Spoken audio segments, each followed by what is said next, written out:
രാവിലെ നമ്മൾ യാത്ര ചെയ്യണത് ഓസ്ട്രിയയിലൂടെയാണ് കേട്ടോ. ഇൻസ്ബ്രക്കിൽ നിന്നാണ് വരുന്നത്. ഇൻസ്ബ്രക്കിൽ നമ്മൾ ലോഡ് ഇറക്കി. എനിക്ക് 2 അൺലോഡിങ് ഉണ്ടായിരുന്നു ഇന്ന് രാവിലെ ഇൻസ്ബ്രക്കിൽ വെച്ച്. ഒന്ന് DB ശങ്കറിൻ്റെ അൺലോഡിങ്ങും പിന്നീട് ഉണ്ടായിരുന്നത് ഒരു വൂർത്ത്മാൻ ഹോഫൻ എന്ന് പറയുന്ന ഒരു കൺസ്ട്രക്ഷൻ എക്യുപ്മെൻറ്റ്സ് ഒക്കെ വിൽക്കുന്ന ഒരു കമ്പനിയിൽ ആയിരുന്നു കേട്ടോ. ആ 2 അൺലോഡിങ് കഴിഞ്ഞ് നമുക്ക് അടുത്ത ലോഡിങ് കിട്ടിയിരിക്കുന്നത് ഇറ്റലിയിലേക്കാണ്. ഒരു 130ഓളം കിലോമീറ്റർ ഇൻസ്ബ്രുക്കിൽ നിന്ന് പോകണം. ഇൻസ്ബ്രുക്ക് ഇറ്റലി റൂട്ട് എന്ന് പറയുന്നത് നല്ല മനോഹരമായിട്ടുള്ള റൂട്ടാണ്. ഞാൻ നേരത്തെ മിലാനിലേക്ക് ഫെറാറിയുടെ ഓട്ടങ്ങളുമായിട്ട് അങ്ങനെ ആ റൂട്ടിൽ ഒരുപാട് ഓടിയിട്ടുള്ളൊരു ഓട്ടമാണ്.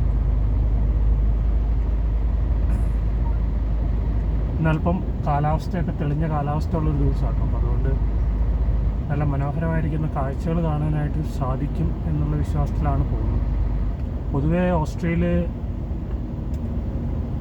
നല്ല പ്രകൃതി രമണീയമായ സ്ഥലങ്ങളുള്ള ഒരു യൂറോപ്പിലെ രാജ്യമാണ്.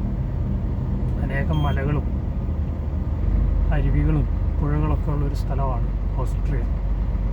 പച്ച കളറിൽ അവിടുത്തെ പുഴയിലേക്ക് വെള്ളം കാണുമ്പോൾ നമുക്ക് ദൂരെ നിന്ന് കാണുമ്പോൾ പച്ച കളറായിട്ടാണ് തോന്നുന്നത്.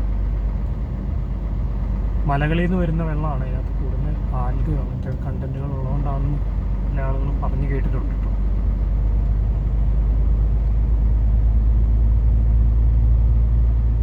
നല്ല തിരക്കാണ് ഈ ഭാഗങ്ങളിലൊക്കെ. റോഡ് പണികൾ നടക്കുന്ന ഒരു സമയമാണിത്. പ്രത്യേകിച്ച് വേനൽക്കാലം ആയിക്കഴിഞ്ഞ് കഴിഞ്ഞാൽ ജർമ്മനിയിലും ഓസ്ട്രിയയിലൊക്കെ ധാരാളം റോഡ് നവീകരണ പണികൾ അവർ നടത്തും. കാരണം മഞ്ഞുകാലം ആയിക്കഴിഞ്ഞാൽ പിന്നെ അത് ബുദ്ധിമുട്ടായിരിക്കും. അപ്പോൾ എന്തെങ്കിലും അറ്റകുറ്റപ്പണികളൊക്കെ ഉള്ളത് പൊതുവെ നടത്താറുള്ളത് വേനൽക്കാലത്താണ്. അപ്പോൾ അതിൻ്റെ ഭാഗമായിട്ട് നിങ്ങൾക്ക് ഇവിടെ മുമ്പിലൊക്കെ കാണുന്ന പോലെ റോഡുകൾ ഡീവിയേഷൻ കൊടുക്കുന്നത് ഒരു സർവ്വസാധാരണമായ കാഴ്ചയാണ്. നിങ്ങൾ ഈ കാണുന്ന പോലെ ഈ അടയാളങ്ങൾ റൈറ്റ് സൈഡിലേക്ക് നീങ്ങി പോകാനുള്ള അടയാളങ്ങൾ വെച്ചിരിക്കുന്ന ആ കോൺക്രീറ്റിൻ്റെ ബ്ലോക്കുകൾ വെച്ചിട്ടാണ് ഇവരിപ്പോഴും റോഡ് ഡീവിയേറ്റ് ചെയ്യുക. അപ്പം നമുക്ക് ഭയങ്കര ടൈറ്റാണ് ചില സമയങ്ങളിൽ. 2 വശത്തും അതുപോലത്തെ ബ്ലോക്കുകൾ വെച്ചിട്ട് നമ്മളോട് വണ്ടി ഓടിക്കാൻ പറയുമ്പോൾ ചില സമയങ്ങളിൽ അത് വളരെ ബുദ്ധിമുട്ടാണ്. എന്നാലും ഇവിടെ കുഴപ്പമില്ല. ഇവിടെ നമുക്ക് 2 വേ ആയിട്ടാണ് കൊടുത്തിരിക്കുന്നത്.